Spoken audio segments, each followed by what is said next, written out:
I'm Coach Corey Wayne, and this is my video coaching newsletter.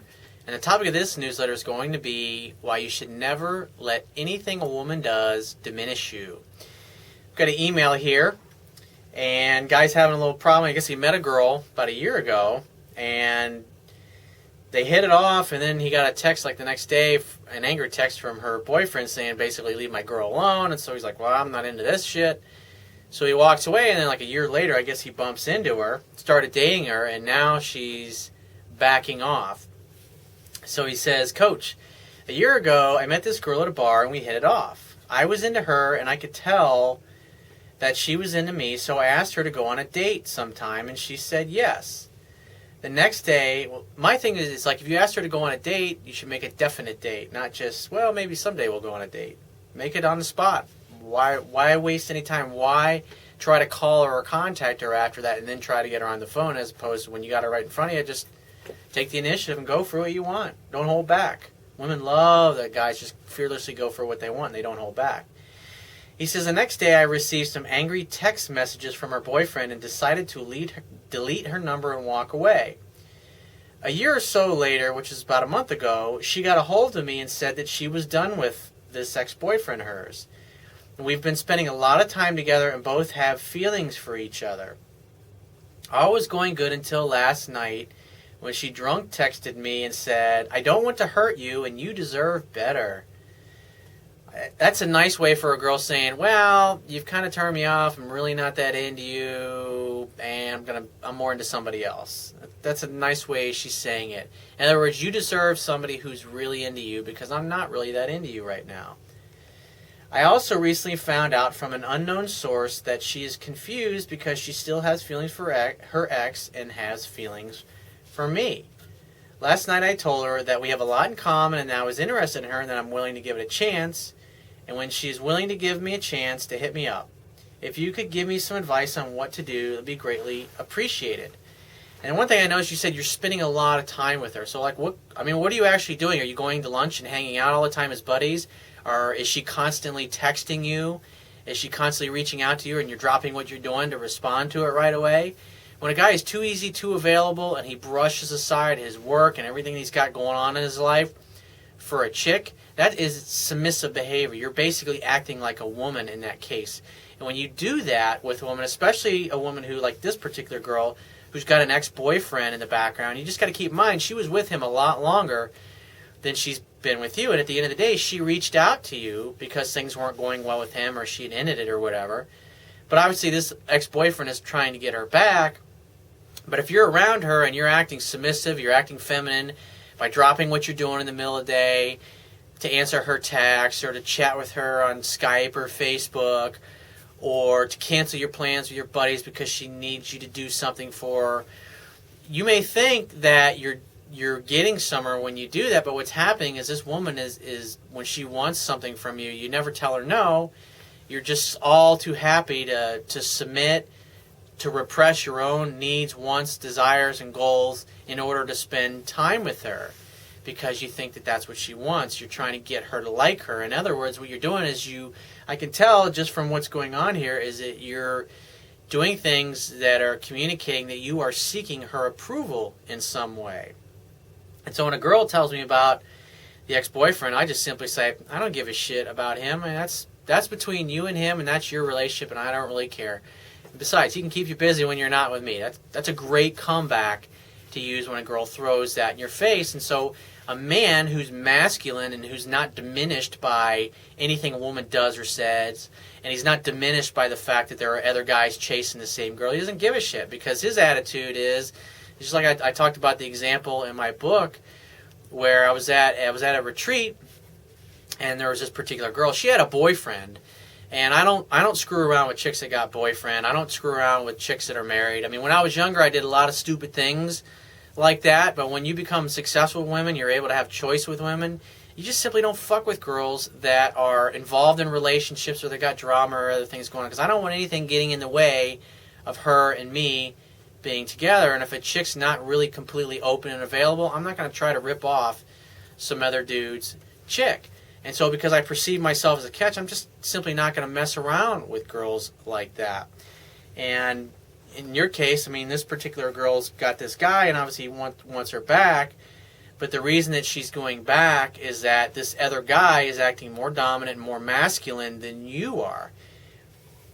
And because she reached out to you, and so when a woman's chasing you, in order to keep that going, to keep her chasing you, you got to make sure she's doing 70 to 80% of the pursuing.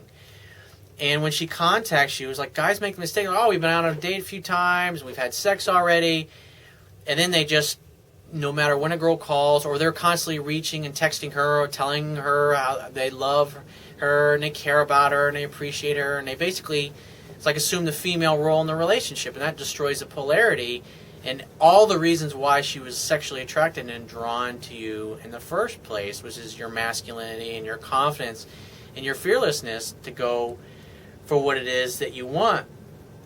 And so the best thing to approach her, I mean, you've basically told her, hey, give me a call if you change your mind, and you've walked away, which is fine.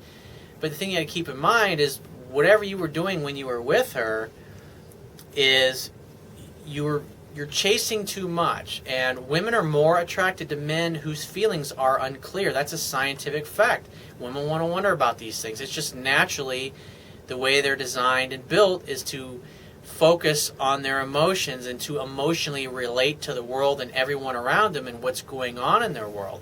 And a man just simply goes through life, goes after what he wants without any fear. And if someone doesn't like him or doesn't accept him, he's not diminished in any way by that. He's not bothered by that in any way. And internally, he just chuckles and says, well, you have no idea what you're missing out on or about to miss out on. He doesn't care. He's indifferent to it. If a girl says, oh, I got this other guy, I'm dating, like, I don't care. Have fun with him. Do whatever you want with him. Just focus on us having a good time together and like when we are together. And in your case, what you should do is when a girl reaches out to you, you just plan the next opportunity to get together. And you want to be doing things at night, not shit during the day, not going to lunches and going to movies and stuff like that. You want to be doing fun things in the evening. I mean, you can meet in the afternoon, like if it's a Saturday or a Sunday. Like if there's a game and you're both rabid football fans, you can go to a sports bar and have a few beers, but you got to have some plans after that, some things to do where you can go where it moves into an evening event. Because obviously at the end of the evening, you want to end up in the bedroom with her. And if you're doing things like her male girlfriend or her friend would do, then you're going to simply get put into friend zone and you're never going to get anywhere with this girl. And so like I said, when I see guys say, we spend a lot of time together, so are you actually going on dates? I mean, because at the end of the day, a man's job is simply to arrange the next opportunity, fun-filled romantic opportunity for sex to happen, which is, call it a date, call it getting together for drinks, meeting and having some drinks, throwing some darts, shooting some pool, whatever kinds of things that you like to do. You don't have to do anything extravagant. But the point being is that if you're too easy and you're too available and you just clear your schedule whenever a woman calls and she can pick up on this, you're being submissive to her needs and her wants, and she doesn't want that. You're giving her all of the power, and women don't want the power. That's why they like guys. They like men for their masculinity. They like men because men are strong in ways that they are not. Women tend to be softer. They tend to be more. They tend to talk about their emotions more. They express their nervousness more. They giggle and they laugh nervously. That's all feminine behavior. But if you act that same way as a man because you're trying to create rapport on that level, what'll happen is you'll simply act like a chick acts, and what happens is you'll get rejected. And when a girl says she's confused, what's happening is she's not really sure which way to go, because maybe you guys are about on the same level as far as expressing your dominance and your confidence, and since she simply has a year or more in with this guy already, and you've only been hanging out with her for a few weeks, she'll go back to him and choose him over you. Whereas if she's wondering about you all the time, if she calls you like at 3 o'clock in the afternoon, I'm usually busy at work, and especially that time of the day, I'm usually doing phone coaching sessions. Like, I don't have time to return texts or any of that bullshit. It's not going to be till 6 or 7 o'clock at night when I get free that I'm going to have time to respond to those texts or answer those phone calls or answer those emails or those messages, and sometimes I'm totally swamped. I just can't get to it. I have to return a text. Usually like this, if it's not somebody I'm dating real serious, I'm just casually dating, I'm going to text her back the next day. Why? Because I'm fucking busy.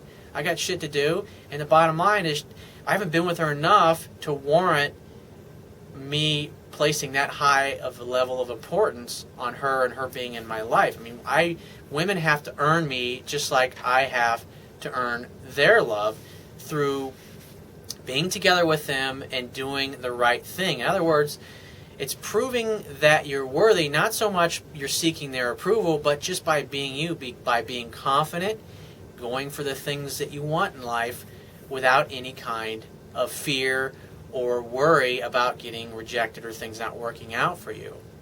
So if you got a question that you want to ask me, or there's a topic you want me to cover in a future video newsletter, go to my website, click the Contact Me tab, which is going to be on the left-hand side of your screen, and send me 1 to 2 paragraphs max detailing your questions, your situation, your challenges, and you just got to give me several days to get back to you with a response, because I get a lot of email from the internet, and I also get a lot of it from my paying phone coaching customers. But be patient, I will get back to you.